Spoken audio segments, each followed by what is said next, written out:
नमस्कार, मैं प्रकाश चंद्र और आप देख रहे हैं एबी बिहार न्यूज। शुरुआत करते हैं राज्य की बड़ी खबरों के साथ।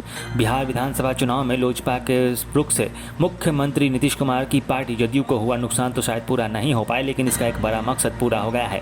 लोजपा के भीतर अब फूट की खबरें आने लगी है।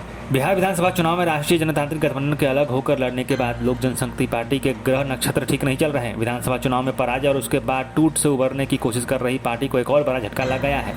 लोक जनशक्ति पार्टी के सांसद चिराग पासवान की परेशानियां कम नहीं होती दिखाई दे रही हैं। रविवार की रातों रात तख्ता पलट के बाद आने जाने का दौर शुरू हो गया है। लोजपा संसदीय दल ने पशुपति पारस को अपना पार्टी का अध्यक्ष चुन लिया है।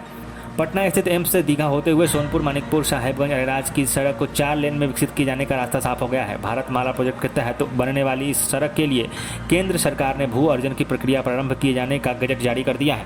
अब एक नजर देश की कुछ बड़ी खबरों पर। सुशांत सिंह राजपूत की पहली पुण्यतिथि पर इस मामले को लेकर कई जगहों पर लोगों में शोक की लहर देखी गई है। इस मामले को लेकर एक शिकायत भी दर्ज की गई है। मुंबई यूनिवर्सिटी में पढ़ने वाले एक लॉ के छात्र ने NHRC में सुशांत सिंह राजपूत की मौत के मामले में चल रही जांच को लेकर शिकायत दर्ज कराई है। देश के अधिकतर राज्यों में मानसून ने दस्तक दे दी है। शायद ही कभी मानसून 25 जून से पहले पश्चिमी हिमालय क्षेत्र में पहुंचता हो, लेकिन इस बार मानसून ने पहाड़ी क्षेत्रों में समय से पहले दस्तक दे दी है। रविवार 13 जून को तेजी से बढ़ रही मानसूनी हवाओं ने उत्तराखंड, जम्मू कश्मीर, लद्दाख और हिमाचल प्रदेश के पहाड़ी इलाकों में पहुंचकर अपनी दस्तक दी।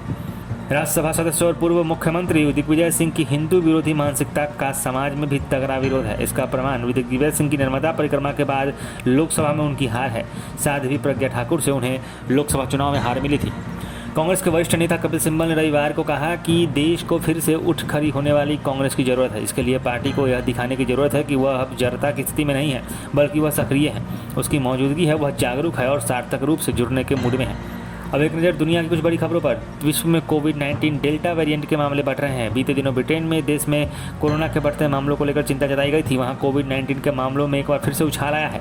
अब अमेरिका में भी कोविड-19 डेल्टा वेरिएंट को कोरोना संक्रमण का प्रमुख स्रोत बताने की आशंका जताई जा रही है।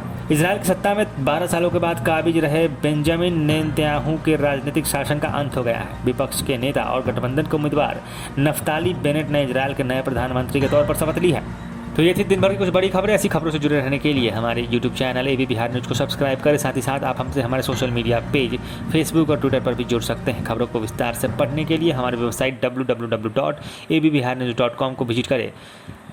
आप अपने सुझाव हमें कमेंट में बता सकते हैं। स्वस्थ रहें, सुरक्षित रहें।